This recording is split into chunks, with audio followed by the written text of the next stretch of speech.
morning. It's October 3rd. We're in the final quarter of the year. Who's got their goals met already? Couple. I guess that means no. You got a whole quarter. You got 3 months to get her done. But here's what's most important about the final quarter of the year is, you do your work, you do your lead generation. That's going to set you up for the first quarter of next year so that you can make your goals next year. But with that being said, I need to go for my morning jog. Okay. It's like, what the hell's going on? Can't get started without this. And you're late.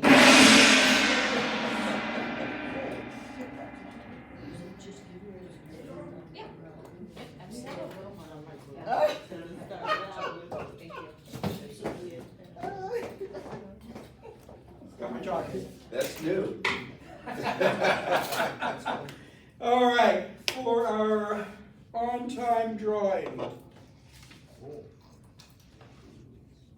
You have a 1 in 10 chance of winning. What number you guys want? 3, 7, 11. It is 9. number 6. Who's number 6? Jeffy! That was me, before me. You got all sorts of good stuff. Congratulations. All right. It's a rally kit. Rally kit. All right, That's for so make me. sure you take It's the pictures name of throughout, and then the at the end, check it on Facebook. Make sure you tag me, tag those around you. Our breakfast sponsor this morning was Lisa. There's Lisa with the Choza Home Warranty. And so, welcome. Thanks. Hi guys, good morning. Lisa Waldeck with the Choza Home Warranty. I've got my stuff here. I'll be here throughout the meeting. So come talk to me afterwards. A couple things that I just want to remind you, what sets us apart from the traditional home warranty companies that you're used to is the fact that we allow the homeowner to choose their own contractor when they need to file a claim. We're letting them have control back again. They don't want to be forced to use subpar contractors. They don't want to wait a week for somebody to come out to their property. They don't want to wait for the home warranty company to order their parts. They want to get stuff done. They want to get back up and running. They want to get it done as quickly as possible. We pay the contractors that go out to their properties, we pay them their retail rate. We don't discount their pricing. We feel that the contractors are the lifeline of our business and we want to treat them as such. So we want to pay them their retail rate. We want to pay them the same day they do the job, so they want to go out, do it the right way, and do it right the first time. The other thing that we offer that I think you guys really need to focus on, especially this last quarter going into next year, is our free listing coverage. I know the other home warranty companies offer listing coverage, but ours is entirely free. We don't have any add-ons for the seller. We include refrigerator, washer, dryer, roof leaks, and HVAC at no additional cost. Obviously, I want to earn the closing at the buyer side at the close of escrow. The nice thing about having that listing coverage in place is when things are sitting on the market longer, 30, 45 days, we know that. We know things go wrong in that property during that listing and escrow period, and we know no seller wants to put any more money into their house while they have it listed for sale. When you go into contract and that buyer's agent does the home inspection and you get that request for repairs, a lot of times you start getting that anxiety. You don't want to go back to the seller with this laundry list of things. You can actually forward that list over to me. I'll take a look at it to see if anything would be covered under the warranty. So when you go back to the seller and say, I know this looks like a lot, but I've talked to the home warranty rep on that home warranty that we put on your house when we listed it, and a couple of these items can actually be covered under your home warranty, saving them money. So not only do you look like the hero, you're saving them money, you're getting things taken care of for them, and that's why they hired you as the professional.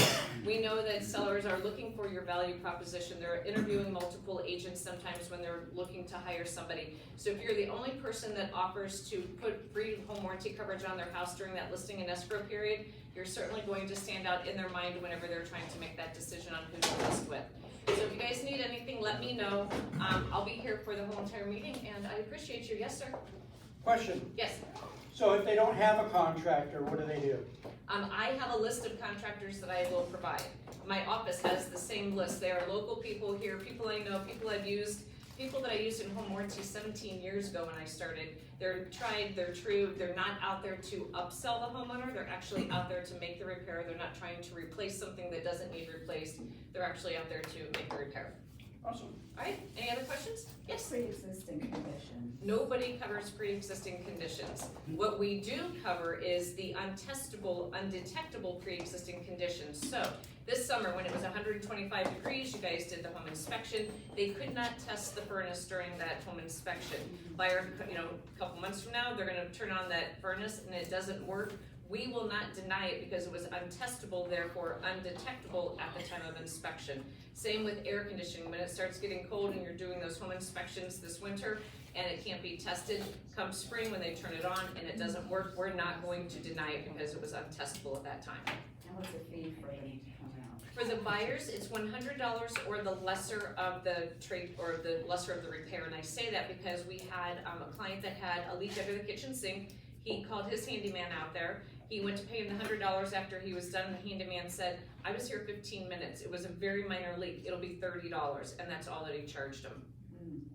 Cool. So, What did the home warranty pay? Nothing? no, we didn't have to pay anything. Awesome. All right, awesome, thanks guys. And thanks for breakfast. You're welcome. All right, so our rev-up trainings, tomorrow is finding motivated sellers and preparing to win the listing. That is taught by Jeff. The next Wednesday, winning the listing and negotiating the sale, taught by Wendy. And then finally, module 10, closing the sale and creating clients for life. That is taught by John. These are all via Zoom. All right, food truck. So out there in the parking lot, way out there, this food truck, every Thursday there's a different food truck out there. So today it's Street Kings. I looked them up, they do steak stuff. Steak tacos, steak fries, steak. So, might be heading out there. All right. Who hasn't paid? It's not on. Well, if you're on the monthly what they call the layaway plan, you don't have to worry about it. But if you're not, you have until the 5th, Saturday the 5th, to pay up. This is I believe it's $300. I literally just paid this morning. So you gotta pay. So just know that. You just go into LasVegasRealtor.com and you just click on pay and put your credit card information in there. If your MLS suspension of services after October 7th, so they'll cut your MLS off if you're not paid by the 7th. That would be what, Monday? Is Monday the 7th? Yeah, so just pay. Just pay. Easy as that. All right, blood drive next Tuesday. Is next Tuesday the 15th? Next Monday. Why does it say Tuesday? No. No, it's Tuesday. Monday's the 14th. So anyways, Tuesday the 15th is a blood drive. It's going to be right here in this room. We do it once a quarter here.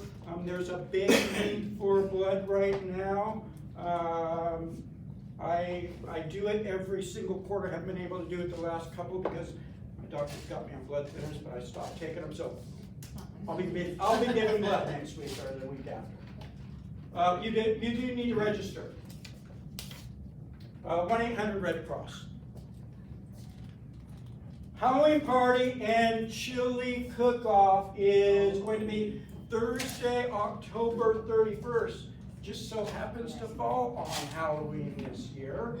And so normally we have a theme. We've decided not to do a theme this year. So dress up whatever way you want, but dress up. Don't be a fuddy-duddy. I'll dress up. I always do. What's that? What are you gonna be? I'm not telling, because I don't know yet. But we also do the chili cook-off. So who here has a good chili recipe? Not one of you. You said you were going to. I do. All right. Just raise your hand. So who won last year? Who cheated last year? Who's a little sore a year later? Yeah, I won. And I'm gonna be making it again, but I'm not going to enter this year, all right? Will you stop Just do whining it now? for one, that's all. You just don't want us to beat you, that's why. He's just still bitter that I kicked his ass. All right, trainings, rock title trainings, unlock powerful, this was yesterday. I saw many of you were here yesterday, it was supposed to be really good. On the 10th, massive lead generation using social media. Tell me, who could use more leads? Yeah. Some of you don't need leads, huh? Yeah, so why you should. On the 18th, video dominates, master your online presence. And then the 24th is learn to master your contact management in the OneSuite CRM. So those are upcoming trainings. We put this information in our Facebook, it gets emailed to you. Maybe you should maybe read your newsletters once in a while. This information is in. Did you guys know you get newsletters every Friday? Yes. No. You mean in our regular email? 'Cause I haven't Every seen Friday, it. you get a newsletter. Unless you unsubscribe to it. All right, who could use $1,111? No. I can, but I don't think I'm eligible. You don't pay it. So if you refer an agent and they sign up, you get entered into a drawing and you can get 1,100. Yep, just refer an agent that signs up. When's the drawing take place and how long do we have? It's- That's the odd. It's at 19 or 2025. No, it's this month. This month. So we go through the 31st of this month, and I think the drawing will be on the 1st. of November, I think 4th. November 4th is the drawing. Let me double check, but I'm pretty sure, yes. Yeah, the lucky winner will be chosen on November 4th. Very That cool. says specifically Phoenix, does that matter? No, it's Phoenix and Nevada. Okay. Valid for Las Vegas and Phoenix Metro offices. So So it's- Arizona in the paragraph above, so sorry, gotcha. All right, So so, it's all the offices here and all the offices in Phoenix? yeah, So if there was- I don't know how many they're giving out yet. Might be more than one. All right, Anthony's not here. He said he was gonna be here. All right, let's talk about some stats. Brent and I were just talking about stats earlier. So this is stats a couple of days ago. Active listings were 7,559. Of those active listings, 5,579 of those were single family. This is just very interesting how this number, remember, it wasn't that long ago when the month's inventory was less than a month, was like 0.7 at one point. Now it's 3.7. What does that mean? It means it's shifting to a more neutral market and there's more options for buyers now because they're Yeah. staying stagnant. Yeah, there's more homes on the market. I don't remember the last time I saw 7,500 active listings on there. Yeah. It's been a long Killing time. me. Yeah. What's that? Yeah, I said I hate it. You hate it? Well, a little bit. Well, I have a couple of listings. it's good if you're working with buyers, not so good if you're working with sellers, yeah. So let's compare this to just a couple of weeks ago on the 16th. Active listings 7,300, now they're 7,500. Month's inventory was 3.3, now it's 3.7. Median days on the market, 41, and it was just 39. So actually 41, still not bad for a number of days on the market. I know some of you have listings and you're like, gone are the days that you put a listing in the MLS and it's sold within a day.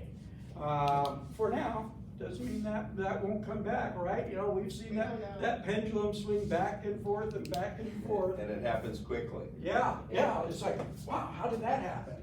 Yeah, so, you never know what's gonna happen, after, The election. could be the election. Who knows, maybe another, rate drop will affect it. I thought, who knows? Sometimes there's just no rhyme or reason. I thought we'd be in a different place right now than we are. But we're not, so. Well, Mark, I've got a couple buyers and they said, what you had mentioned, they heard that the Fed might be dropping the rate again, so they're like, well, why not I buy now? Yeah, And they also know that, the market's been slowing down. yeah. So they're just like, Taking their time. there's not that urgency to buy now because, prices are stable. More inventory. So they're on the sidelines. Yeah. So they're on the sidelines for the time being. Someone did say, I was watching or listening to a podcast, and they're saying that the shift from the last 2 years had definitely been and gone because of, the COVID. We went through that COVID period, we went through the low interest rates and all this craziness. And people were just like, you can see like 1 month or 2 days on the market's gone or competitive. Yeah. And they said it's gonna become more neutral, like an actual, housing market. You can 6 months, 3 months, like, Good. it's gonna be more stable now. Yeah, To get back to 4 to 6 months is more of a neutral market, so we're getting right there, and then anything above 6 months is more of a buyer's market, so. This number tells a lot, but it's not the one and only. There's a lot of stats to take into consideration, but that's one that I often look at.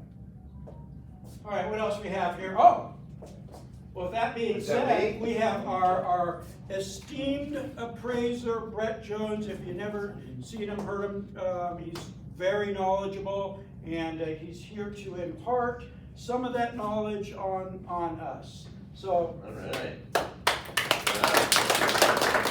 I haven't even done anything. You guys are easy. Good morning. Good morning. You have no idea. Come on, we are talking appraisals here. Good morning. Good morning. All right, there's no snoozing here, all right? To your point, where you were talking about buyers sitting on the sideline, that argument, interest rates go down, guess what happens to housing prices? Goes up. They go up. Right. So that is something you can impart to your buyers right there. Waiting for that just means all of a sudden the buyer pool is gonna go up, and inventory will probably, even if it stays where it is now, it just creates an that is basically an excuse not to buy something. And like Brett said before, it just happens overnight. It's like, wow, how did that happen?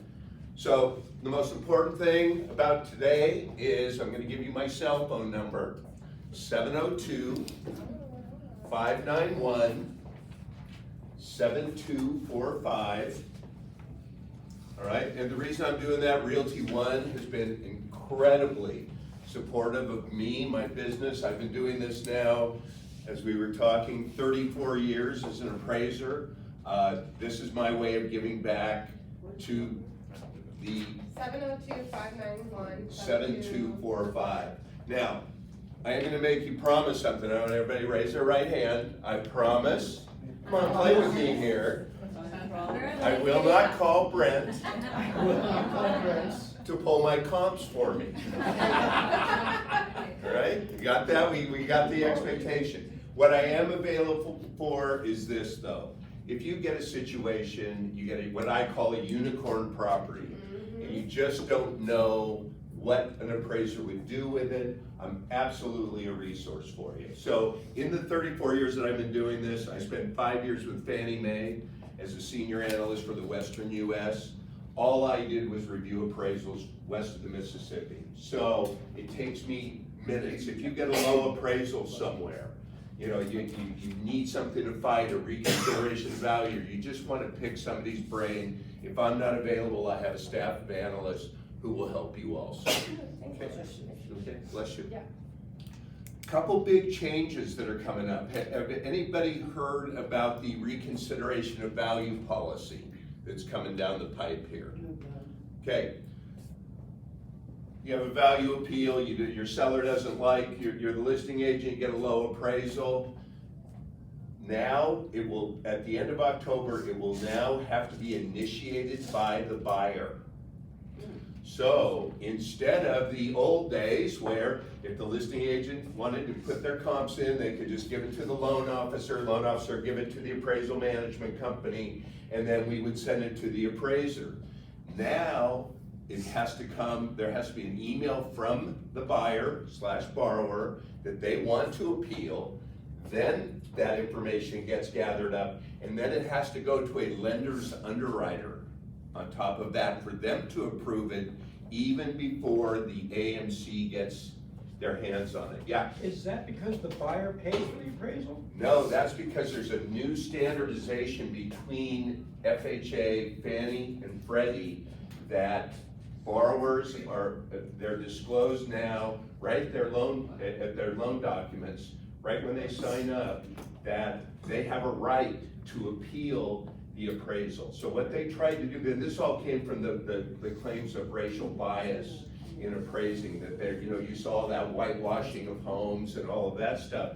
So that's what this was all in response to, if you would. So what does that mean? What does that mean is that it is gonna be critical to have properties priced correctly and have properties, when you're starting to monkey around, and I use the word monkey, and I don't mean, with concessions, commissions, and inflating list prices and all of that, deal structure is gonna be super important, because what you don't want at the end of the day is that appraisal gap that now is probably gonna be another 3 or 4 day process on the lending side to get that information back from the appraiser. Okay, so that's different. Okay, I mean, that's gonna change the way things are done. It has been, appeals have been done the same way for since I've been an appraiser. This is a quantum shift in that. So who does the buyer send the appeal to? They'll send it to their lender. The lender would then call both agents, say, look, we've got a value issue here. The buyer is willing to appeal. I had my first case up in Reno where the buyer said, nope, I don't want the listing agent to give the appraiser comps. Guess how that went? Not well, because this is gonna be an education process for listing agents, because every listing agent is gonna think, oh, I can just give the appraiser the comps and we're gonna do an appeal. No, now the buyer has to sign off on that. So we're not allowed to give you no more comps now as a listing agent when you come by, or leave it at the counter? You can do it. So here's the deal on that. So there was a big myth, okay, and you can't put customer service and appraisers in the same sentence, right? We're sometimes come to houses, we're not that approachable. What I can tell you is this, is that last year, Fannie Mae, in their guidelines, said realtor information is a valuable resource for appraisers. You absolutely can give sales. If you're gonna put a package together, you give the appraiser 3 sales, that's it. You give them the comps you didn't use. If you know stuff about the neighborhood that we don't necessarily know, there was a divorce or tax lien or short sale, if you know anything about those sales in the subdivision that are going to be looked at on an appraiser's radar, give us that information. Give us the options, give us what the people spent. It doesn't have to be receipts, it just has to be ballpark figures. And then when the appraiser comes, put a package together, go, look, I know you know what you're doing, this is what I used to price the property, I'm gonna leave you alone, okay? But now I'm gonna make you raise your right hand again, I promise. I will not leave the seller alone with the appraiser. I see you guys are so coachable, this is easy. You wanna know why? Yes. Because they open their mouths sometimes. They will follow us around, okay? But it's the other stuff they're gonna tell us about. They're gonna tell us about the pool table in the that's not in the contract. They'll tell us about the personal property they're all excited about. They'll tell us about the mold that was there. They'll tell us about the sex offender down the street, okay? If you leave here with anything, I want you to just, whenever you have go under contract, think of the appraisal as another transaction that you need to close, okay? If you go in with that mindset, you're gonna give the appraiser data that you used to price it. You're gonna manage that transaction. And it's the same thing when you're getting ready to structure deals. Now with the NAR settlement, what we're seeing is this. Here are the big red flags, and we were talking about this earlier. So the concessions and the commissions, all of that On the commission side, we don't care about commissions, okay? We're not making adjustments for commissions that are paid to the comps. But we are making adjustments for concessions that were paid for the comps, okay? So what happened is earlier this year, Fannie and Freddie sent out what I call naughty letters to thousands of appraisers going back on files where we did not make a concession adjustment to those comps. For FHA and VA, it's been like that forever.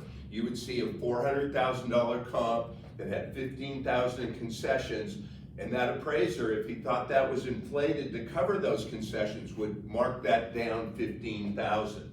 So that comp now, even before they adjusted it out for anything else, is gonna be deducted for. So, when you're setting the expectation with your seller, and it says, oh, yes, well, it's yes, no now, but you always have to talk about that an appraiser could mark that down, that comp down for those seller concessions, Wow. okay? So, that's one red flag, okay? And especially now, the second red flag is the subject itself. So, if you've got a house listed at 400,000, let's say it's been on the market for 2 days and you get an offer, let's say it defies what the statistics are here. You can maybe go up to 410 or 415 if you need to jam in closing costs and commissions, because we can say that it was listed low and to elicit multiple offers. But if that home has been on the market 30 days, common sense dictates that now, if you're trying to get that same $415,000 offer and appraise out, it's gonna be on an appraiser's red flag. Yeah, it's a red flag for me, because basically somebody could come in cash and pay less. So think about it when you are structuring your deals. If you're gonna go over list price, it's a red flag. The further out, the longer that home's been on the market, the more a red flag it is.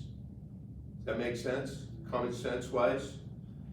Has it always been the standard, like 30 days on the market, even before they'll appraising this as an appraiser, or is this something that you can shift in? Just curious. You know, I look at it, I mean, it all boils down to the comps. I mean, you know what, if you've got comps to support it, I don't care what has been done, or whether a property was listed low, or whether if I've got comps to support it, that's my job. Get 3 comps, 3 sold comps, 1 listing, that's what I'm supposed to do.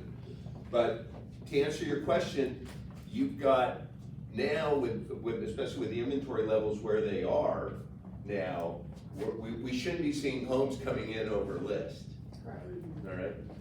The other thing I want to tell you is this, and this is kind of like the old days, and Mark and I will, since we're old people, or I'm old, you know what?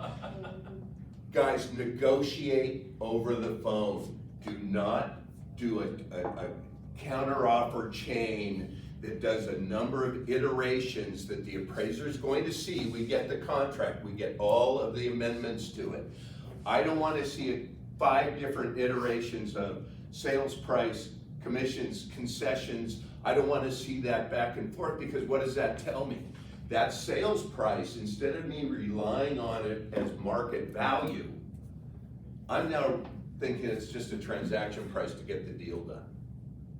So be very cognizant, keep the contract chain as clean as possible. In the old days, everybody would pick up the phone and say, hey, what is it gonna take? What net to seller do you need?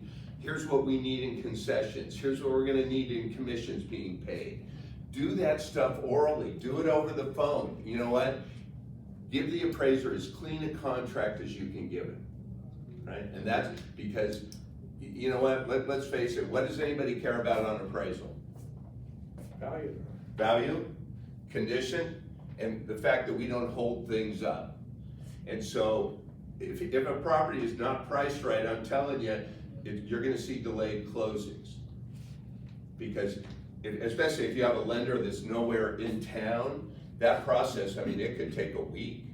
You don't know. Working with a local lender is gonna be totally a key ingredient of this going forward, because if you have any issues on the value side, that's what it's where it's gonna be.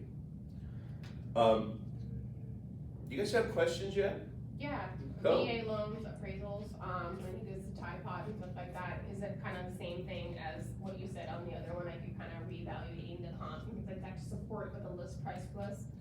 So with VA, they have Tidewater. How many of you have received Tidewater? Okay, so Tidewater came, for those of you who don't know what that is, Tidewater was a pilot program that VA launched in Tidewater, Virginia. And basically what it says is that the appraiser, it reaches out to the lender and says, guess what, there's gonna be a value problem. And it gives the agents time to respond with their comps, much like what we've talked about doing just as part of the process of being a listing agent, meeting the appraiser. So with VA, that process is already baked into the process. You have a chance to give your comps and then let the cards fall. This is Yeah. prior to the inspection. You said earlier that the only one who could do an appraisal appeal is the buyer.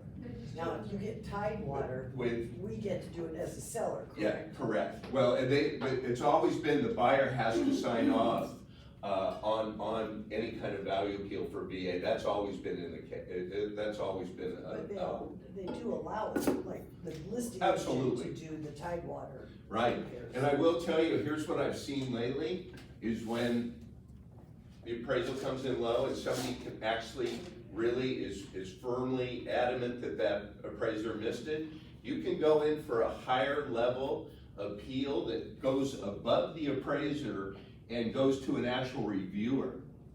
And they have the power of the pen to raise values.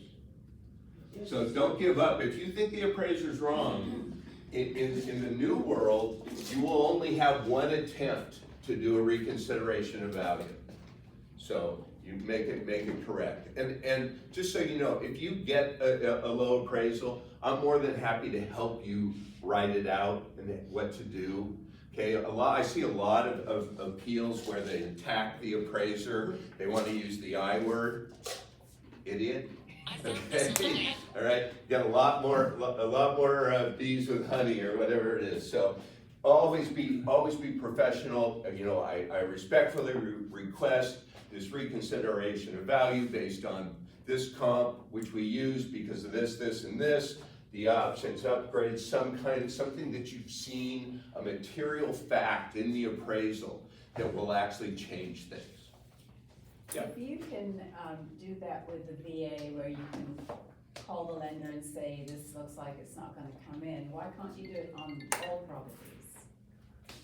That's just not how it's, we don't run that. I mean, it's a great idea. I like that kind of transparency. We actually do that in our appraisal management company. When we have a low appraisal, I'll call both agents and go, hey, what were you guys thinking? I want to get that out front. I don't want to have to do a reconsideration of value, but that's just my process. And knowing that you guys know more about the property than I do, especially if you farm those neighborhoods. It seems to me like, just from observation, that depends on who you get an appraisal to. Some appraisers do a very well job. Like I had one that reached out to me, asked me where I got my numbers from. I told them how I got it, why I got it, and what it was, and it was great. Yeah. I was actually a little worried because it was like really there in the final end, but it came out to value. And then I had another one that it came 15 low, and we had support, and we even did the reconsideration, the whole thing, you know, and we both came up with comps, showed them. We had side by side square footage. I mean, Right. Year built. And I could not, he would not give $15,000 difference. It was crazy. But the Yeah. point is like, does that vary? Oh, a I mean, lot? absolutely. I mean, you know what? No, when I talk about what I do, it's no referendum on what my peers will do. You know, I like getting that information. I've always been of the mindset, if you've got a buyer willing to scratch a check and a seller willing to take the money, that's market value to me. Okay, it's not shouldn't be that complicated, but there are appraisers, if once they dig in, it's hard for them to admit they're wrong. Right. Yeah, and then the other thing is. I know that's a surprise, especially male appraisers, right? Did you shift the value on solar, or are you guys still doing it only if it's paid off? Okay, so solar is, owned free and clear, that's it. Okay, if it's leased, if there's on a power plant, whatever it is, if there's any lien on that property, There's no value. no value. And so if it is paid off pretty clear, can you tell me about how much you add to the value? You know, I've seen appraisers who give nothing still, Exactly. and then I see, what I'll do is I'll look at what the overall cost was new, so let's say you've got a $40,000 solar unit, they got $7,500 tax credit, all kind of, and then I'll factor in how old the system is because there is depreciation of those panels. My goal is to find an owned solar comp somewhere where I can prove what that premium is. But in lieu of that, if I don't have that, then, you know what? It may be 10, it may be 15, it may be 5, it just depends on every appraiser, it handles it different. The key is, it's fractional. And the other thing we're seeing now is a lot of contracts that say, well, solar to be paid off at closing. Right. That's fine, you can give value to that. Okay? And I don't mean, and I don't mean to be vague, I wish there was some cheat sheet for all the different adjustments, but it is all, it varies between what each appraiser is willing to do, especially with solar, that's a tricky one. Yeah, for us too. Yes? How about the AC, heating, cooling system? If I'm as a buyer's agent already have the report showing that this thing is old and broken, can I provide it to the appraiser and say, hey, that's a $10,000 thing, right? So if you're on the buyer's agent, Yes. okay, you would communicate that, if you wanted that appraiser to see that report, you would give it to the lender. You give it to their lender, you wouldn't give it, because you're not gonna see the appraiser. The appraiser's gonna call the listing agent to see the property. Yeah, but it happens that they call us too sometimes, that they. Sometimes, yeah, that, you can tell us, Now, my question is, does it affect the value of the property or no?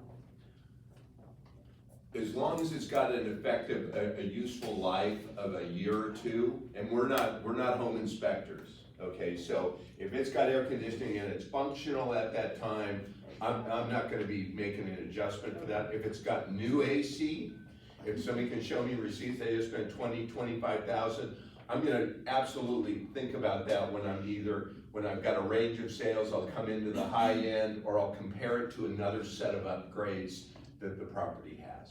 I'm sure you negotiated with this listing agent.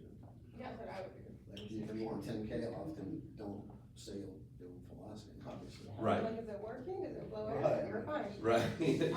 Question, if it's a den and it was converted into an actual bedroom, but it has a closet, but it doesn't have a window, would you consider it a bedroom if it's been over time? Window, closet, bedroom, Got it. whatever the MLS says. Okay. And let me tell you what, we're not that good, some people want a den. Some people want 3 bedrooms and a den. Some people want an office. Some people want 4 bedrooms. I don't know that, I'm not that good. So making that adjustment is very hard for me, especially because we're gonna make adjustments for square footage as opposed to bedroom and bath count. Okay, I believe on the MLS, they consider bedroom 4 walls, window, door, in. Nothing but a closet anymore. Yeah. Yeah, When did that the happen? MLS can do that all they want. That's not how appraisers do it. Okay, so an appraiser wants to see a closet.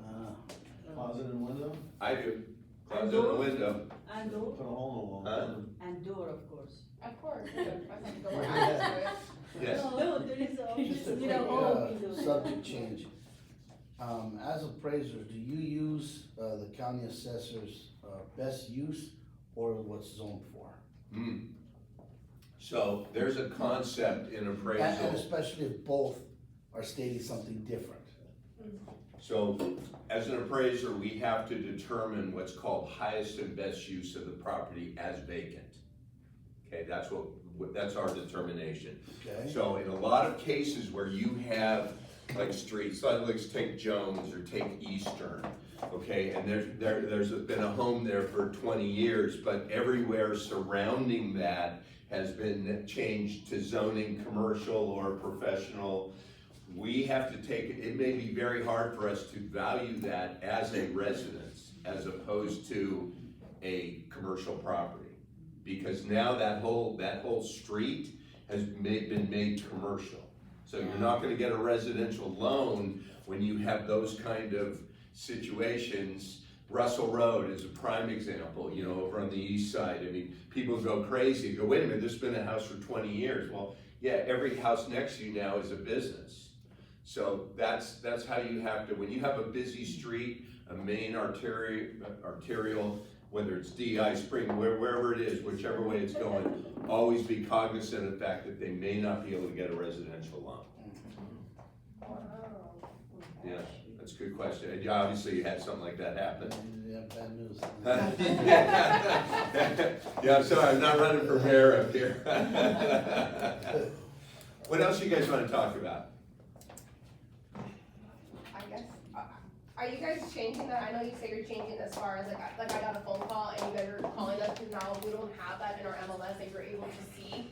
Things like that, is how's that affecting the appraisal? That's a great point. So we still have to verify concessions. Still have to. So you are going to, if you have a listing that's sold, you are going to get a call from an appraiser or a text or an email and says, what was the concession amount? Please, please, please respond back to the appraiser, because there are appraisers who, until they get that information, will not release the appraisal. So it's super important that you tell them, and look, even if it's say no, do whatever, give us some response. Even when now it's yes, no on the concession, if it says no, you may still get appraisers who will contact you and say, you said no, is that accurate? So respond back to us as quickly as possible. Absolutely, that's a great point, I On the appreciate it. concessions, are you including the commission paid for the buyer and the seller's agent? So when I make an adjustment for concessions, what I care about is whether or not that comp was inflated to handle all of that. I don't need to know, as an appraiser, I don't care about the commission amount. I'm treating it as it's baked into the cake until proven otherwise. Mm-hmm. You know, we're not gonna see big change. We didn't do anything different when there was a for sale by owner. We didn't care whether commissions were being paid. The agencies, Fannie, Freddie, FHA, have all said, as long as it's business as usual, as long as it's local and customary, that commissions are being paid, we are not to make downward adjustments for those commissions. So when you do get a call from the appraiser and they ask that question, make sure you don't go, well, yeah, they paid, include your commissions into that concession figure. Because that will penalize that next house. So you just want basically the things that the seller says, okay, I'll give them a carbon allowance or Any money that they're getting towards, whether it's title, whether it's, buy down, whatever it is, whatever they're paying. Yeah. So I had an appraiser call me about 2 weeks ago and he asked the question, for a house that I recently sold. And he specifically said, he goes, I don't care about if there was a repair credit. I just wanna know if there were, closing costs, specific closing costs. Good. So repair credits? Not included. Not included. Yeah. Okay. It's what did you do to help them get that loan closed? What did you contribute for them to be able to get that finance? Sometimes there's closing cost in lieu of repair credit though. Yeah, look, hey, it's, guess why the MLS, and I don't know if anybody's here from the committee, didn't want that field in there. Because misinformation can be worse than no information. So that's why, I mean, it opens up, and everybody's treatment of it and what they consider it, there's no standardization. There are some MLSs where they actually break out the different types of concessions that were done. So, this is all new stuff. Yeah, No. for sure. Can you give advice on how to handle a unicorn property? I have one basically on my hands, and it's a unicorn property just because it's a 2-bedroom. It's close to 3 with a bigger Okay. kind of thing, with a bigger lot. But how would you get what would you advise for comps and kind of get it a value for what it would be worth? So, let me, how are we on time? We're good. We're good? All right. 15 minutes. Let me tell you a little bit how I pull comps, and then maybe this will help you with that. Perfect. All right, so, first thing I'm in, so let's say I've got a 2,500 square foot, 2-story home in a pocket neighborhood, all right? The first thing I'm gonna do with that property is I'm gonna look at every comp in that subdivision. Everything that's listed, I wanna see everything that's happened in that subdivision. I wanna see days on market. I wanna see if there's a premium between 1 and 2 stories. I wanna get a whole entire picture. You will wanna do that same thing, because when you go on a listing appointment, what does that seller say to you? Oh, the house down the street sold for 800,000, theirs has nothing to do with that house. So I always look at that information, all right? So I've got this 2-story home. The first thing I'm gonna do, I'll do the subdivision, then I'm gonna go out a mile. And not because I have to or I can, it's because that's usually the same kind of neighborhood that I'm looking at. The first thing I'm gonna do is I'm going to just put in 2-story to 2-story. All right, I'm not gonna mix and match unless I absolutely have a lack of data, because 1-stories prove out every time that there's a premium for that property. Correct. All right, so I've got a 2,500 square foot home. I'm gonna put square footage parameters about 20%. So I'm gonna look at everything from 2,000 to 3,000 square feet, and I'm gonna hit search. Now there's gonna be a lot of data. The next thing I'm gonna do, I'm gonna hit the proximity button, and I'm gonna go down through the closest sale all the way down, because I get judged as an appraiser by Fannie and Freddie and HUD. We can't ignore the most proximate sales. We can't ignore those that are closest, and especially those that just happened. So I'm gonna just use that square footage filter to find my best 6, 7 comps. Then I'm going to, if I've got a feature, if I've got pool, or I've got a larger lot size, I'm gonna just go down and see, all right, I want that 2,500 square foot comp. I don't want a 2,000 square foot comp, but I want to be able to see everything that makes sense. Okay, if somebody's looking for 2,500 square feet, they may take a home at 2,000, they may want something at 3,000, but this way I get all that data, and then I just go down one by one and look. I want the most recent, I want the closest, I want that model match in the subdivision. That's what I want. Depending on the market, I may say, we were talking, somebody was asking me, going, how far back do you go? All right, market is stable, I'll go back further in time. I'll use a 6-month-old comp that I don't have to make an appreciation adjustment for. Or I'll tighten it up in a market that's moving quickly, then I'm gonna look for stuff that's sold in 30 days and put a wider swath over that. So I'll go out further, with the caveat that I'm not gonna go from pocket neighborhoods to master plans. Okay, you can't go. Can't compete though, they're just two separate, yeah. Yeah, I mean, you're not gonna be on the east side of Wallapai and then use Summerlin comps. Correct, yeah. But I will go out as far as I have to on a rural property, on any kind of acreage. I'll go out 5 miles, I'll go out 10 miles, I'll do the whole valley if it's got an equestrian facility on it. So my job, find my best 3 comps, that's what my job is. And as far as I have to go back and out, back in time, whatever, that's what I'm gonna do. Yeah. If a seller gets an appraisal on their property, would you use that information at all? If you like the value. Yeah. And I do a lot of pre-listing appraisals, and I tell people, go, look, 1 of 2 things is gonna happen. You're either gonna use this to market your property, or you're gonna put it in the drawer. Most of the time when I do a pre-listing appointment, it's because you can't get the seller up an unrealistic number. Yeah, so yeah, Right. exactly. So back to your question, do I care about bedroom count on a 2-bedroom versus 3? No, I'm gonna use those. I'm gonna make that square footage parameter, that's gonna be my biggest driver. Of what it actually is on the tax, because you gotta remember, sometimes people add things, but they don't get it permitted, you know what I mean? You're kidding. Yeah. It has it. And on that, no permits, no value. Yeah. Just figure that.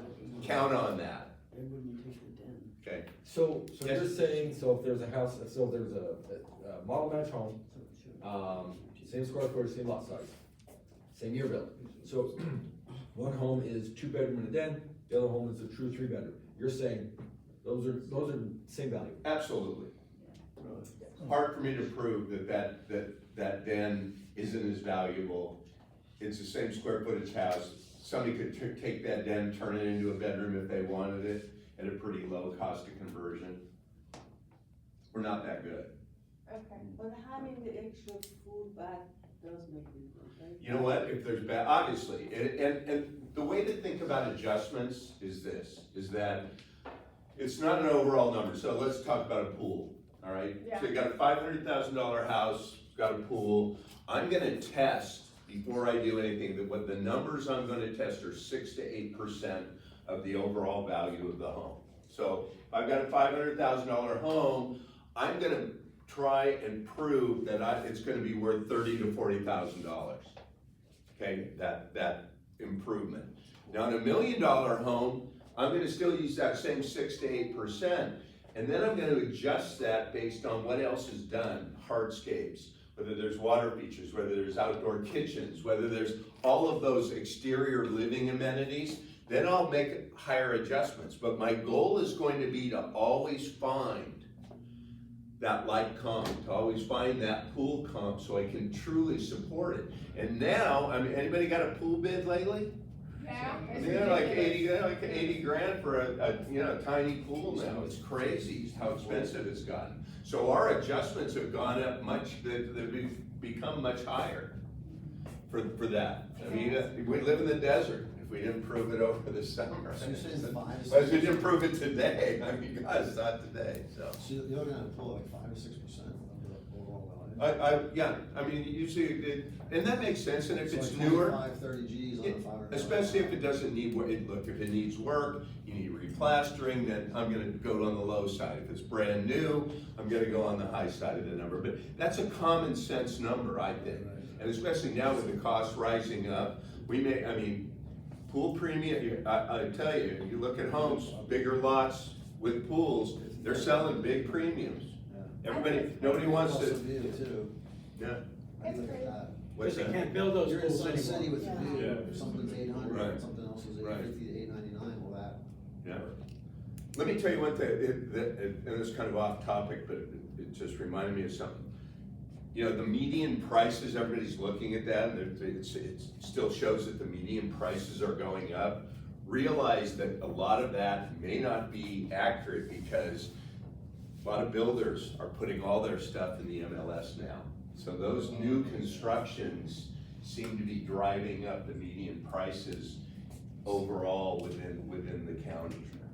So, because it doesn't make sense, median price, if you've got inventory climbing and now median prices are climbing, that doesn't make any sense.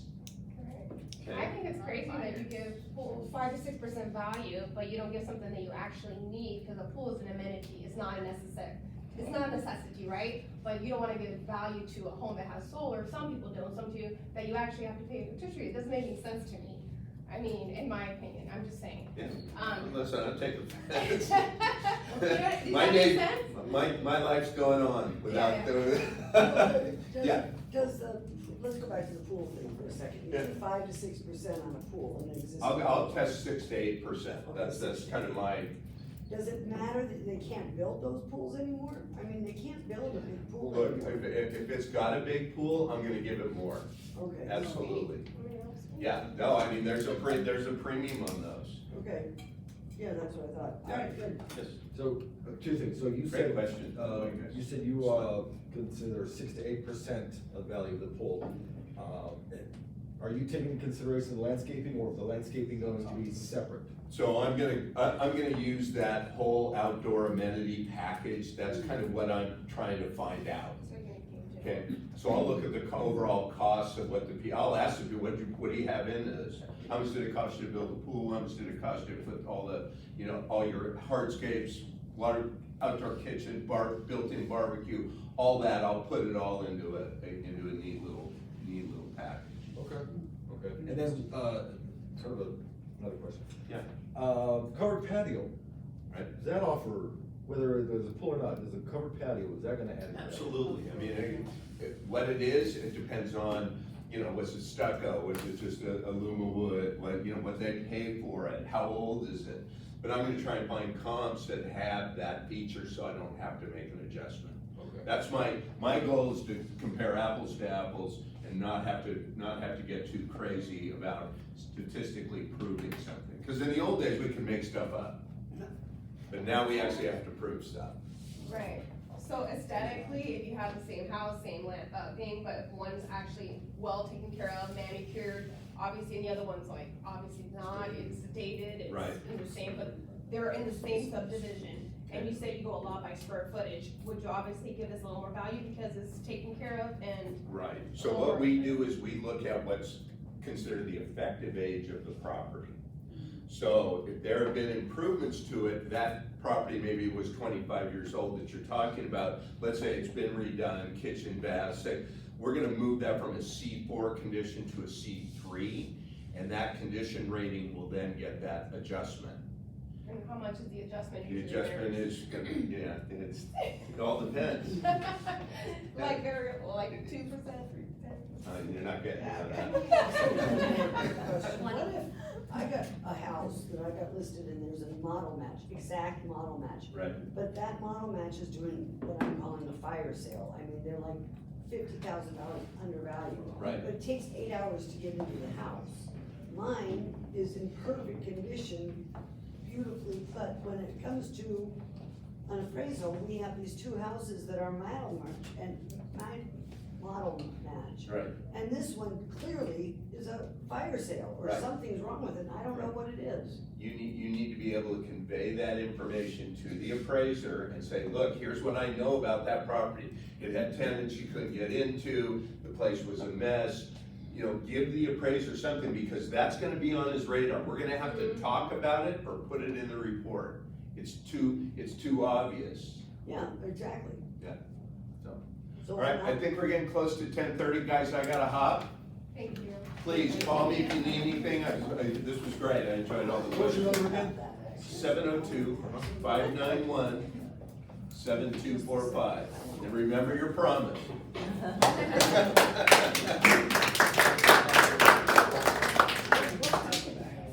It's called R3, R3 Appraisal Management. R3 AMC. R3 AMC, correct. 7-2. All right, thank you all. Remember, no matter how you slice it, greatness is a choice. Let's go out and be great. Yay.